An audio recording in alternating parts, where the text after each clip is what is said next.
Why, hello there, I'm Professor Joel, and welcome to another episode of Planet Scooby Reviews. Today we are covering the 4th episode of the new Scooby Doo movies, and it's called the Frickert Fracas, but I'm sure I'm going to butcher that name repeatedly through my review. They even make fun of the name in the episode and how confusing and how much of a tongue twister it is.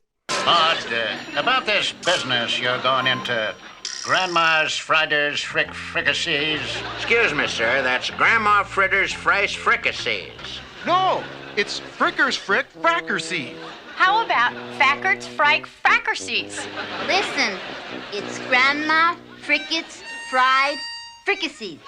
Velma, that sounds ridiculous. And this episode originally aired on September 30th, 1972. Here we see the gang exploring a chicken farm with Johnathan Winters, and they are searching for a formula that can turn a regular chicken into a 6-foot-tall chicken. We also get a creepy Scarecrow villain attempting to scare everyone away. I don't know much about Johnathan Winters going in, and I have seen him. I was aware who he was. I remember him from Mork and Mindy, but he's pretty funny in this episode. So if you're a fan of Johnathan Winters, you'll probably like this episode. Again, I only really know him from Mork and Mindy. And if you're not in the 40 plus age range, I don't think you know who he is at all. He did unfortunately pass away, I guess in 2013. And yeah, he is a comedy legend. He put out mostly a lot of comedy albums, which were a big thing in the 60s and 70s. So this is a good match. He wasn't really a big TV star, I don't think, until a little later on, from what I recall. But I could be wrong there. I remember I had my website, I had a Scooby Doo website back in 1998. It was called the Scooby Doo Episode Guide. And I remember talking to a lot of Scooby Doo fans who love Johnathan Winters. So I was looking forward to watching this episode. And with a scary Scarecrow as being the main villain, I had high hopes this would be a spooky episode. But, you know me, I like my spooky. I don't like my comedy too much. I do like comedy, but I don't like it to overshadow the spookiness. So will this be a spooky gem or a hokey hunk of coal? Let's find out.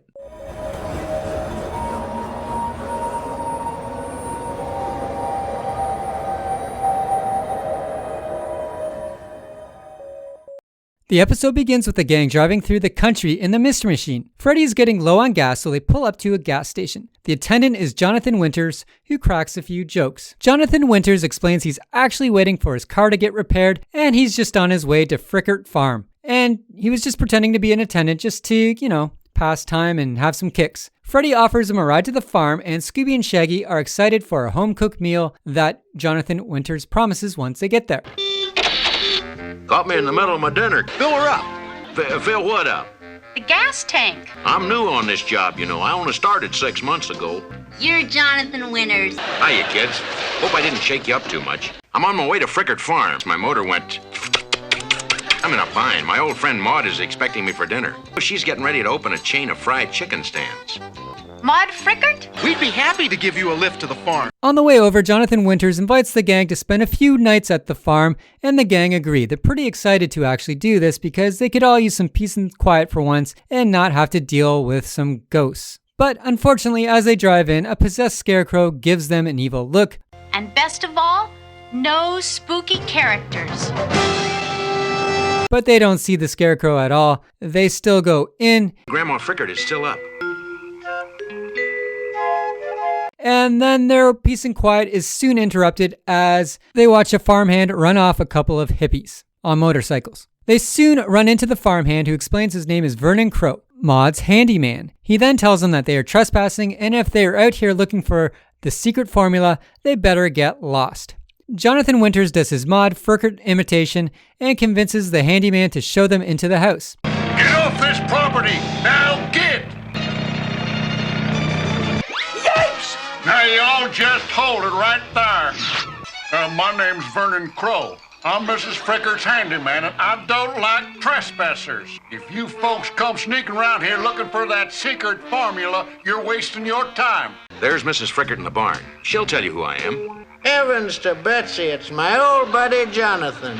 Well, you big clod, don't just stand there, show him into the house. Inside we meet Maud, who explains she has a secret formula hidden left over from when her grandpa raised chickens. And Maud's grandpa hid some samples around the house somewhere that she hasn't been able to find since. She's looking for this secret formula because it can turn a chicken into a 6-foot tall chicken with one little bite of food. She figures she can sell this formula for millions. Maud also explains she's opening a chain of chicken stands, so she needs the money to get her dream going. Heavens to Betsy, it's my old buddy Johnathan and his friend.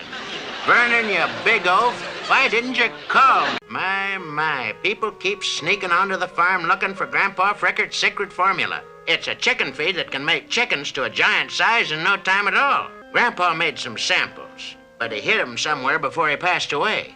Ever see a 6-foot tall chicken? What do you call your chicken stands?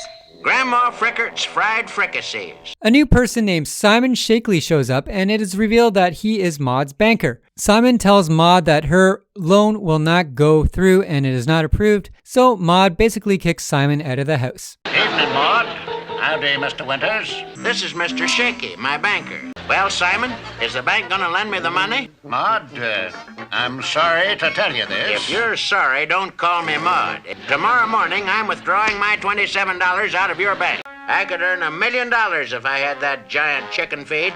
The gang offer to find the giant chicken feed samples, and they all split up to find the formula. Outside, while they're looking for clues, they see snoopers, so we get lots of hijinks, pretty much like 20 minutes of hijinks, of the gang looking for the snoopers, and the snoopers running away and getting away. We also get shots of the Scarecrow in between. Maud takes a liking to Freddy because she reminds him of Glenn Campbell. I suggest we split up in pairs. You girls go that way. You come with me. You look like my idol, Who's that, ma'am? Glenn Campbell. Like a rhinestone cowboy. So we get a first where Freddy goes off alone with Maud, Shaggy and Scooby go off with Johnathan Winters, and Velma and Daphne go out on their own. Eventually they all meet up again after catching the hippies, and the hippies explain that they were just trying to get to Maud to ask her if they can have a rock festival on her property. A rock festival they would compare to Woodstock. Maud's in if they can get Glenn Campbell to perform. Maud then asks them why they're being so weird, and they had to explain that Vernon kept chasing them away, so they had to sneak onto the property to get closer to her to ask her for her permission. The hippies also explained they were not dressed up as the Scarecrow. Thus, another mystery still remains. We don't know anything about secret formulas or chicken feed. We're in the music business. Music? What are you doing here? Well, we came here to ask Mrs. Frickert if we could rent the farm for a few days. Yeah, for a rock festival. You know, like Woodstock. Can you get me Glenn Campbell? Every time we came near the house, that big fella chased us away. Vernon is missing, so they suspect him as the Scarecrow, but Johnathan Winters isn't convinced as Vernon was with Scooby, Shaggy, and himself for most of the time. Maud also thinks it's not Vernon because Vernon's not that smart. Shaggy and Scooby also find the chicken feed samples, where a chicken ends up eating them and growing to a huge size, so we get some chaos with the giant chicken, plus we get 15 more minutes of the gang looking for the Scarecrow, running away from the Scarecrow, and chasing the Scarecrow until they finally capture him. Removing the mask of the Scarecrow, it's revealed to be the banker, Simon Shakely. It's the banker, Simon Shaky. Simon's whole ploy was that he was going to get the secret formula and open up his own chicken stands. But apparently this would have never have worked because the formula wears off after a couple of minutes. Why did you go and cause all this to do, Simon? I was going to find the secret formula and open my own chicken stands. But those darn kids came along and threw a monkey wrench into my plans. The secret formula don't work anyhow. It wears off. Vernon then shows up with the sheriff as he was getting spooked out earlier, and he wanted to put an end to the Scarecrow's haunting as well as the hippies. With another mystery solved, the gang plan on staying a little while at the farm, at least until the rock festival happens. I give this episode a 5 out of 10. While I like this episode, it's mostly just one long chase scene where they're looking for the hippies and then looking for the Scarecrow, and then there's just mostly gags tossed in, and it's not that spooky. The Scarecrow, he does look cool enough when he has his eyes all blacked out, like the human eyes are kind of missing, but when they show him with the human eyes, he's not that scary at all. And I did find it funny in a way. I mean, Johnathan Winters basically played himself, and he plays Maud, which is just Johnathan Winters and grandma drag. And the bit was pulled from his comedy albums from the 60s and 70s. And the humor, it's okay. Like, I found it funny enough, but the humor doesn't really hold up. I'm just kind of in my 40s, so I kind of get the humor, so it didn't really go over my head. But I think if you're a kid, this might be a bit of a drag of an episode, a little bit too old-timey. Overall, though, this is just basic, kind of average episode. I think it's run-of-the-mill for this series. And I think you might like it a lot if you're a fan of Johnathan Winters, because he does get a lot of screen time. But for me, just kind of being a fan of the spookier stuff of Scooby-Doo, this was just kind of meh, kind of average, kind of 5 out of 10. Probably never watch this again, and I probably won't remember much of it after I upload this video. Anyway, I want to thank everyone for any likes, views, subscribes, and shares. I'm seeing more and more of my episodes being shared on social media, so thank you for that. I love to see the likes. Everything just keeps me motivated. And, I'd like to get these episodes out there just to encourage people to watch classic Scooby-Doo. I know this isn't the best episode or the best example of what you should be watching, but, I think everyone should give it a fair shot. There's 52 years of Scooby-Doo, and, I think some of the older episodes are among the best. So, that's kind of why I put out these videos. Aside from me enjoying putting them out, I just want to, keep Scooby in the spotlight. And a lot of people gave me great feedback that they enjoyed my reviews, so I'm always happy to put them out. Anyway, join me next week when I will be covering A Good Medium is Rare. Until then, stay spooky.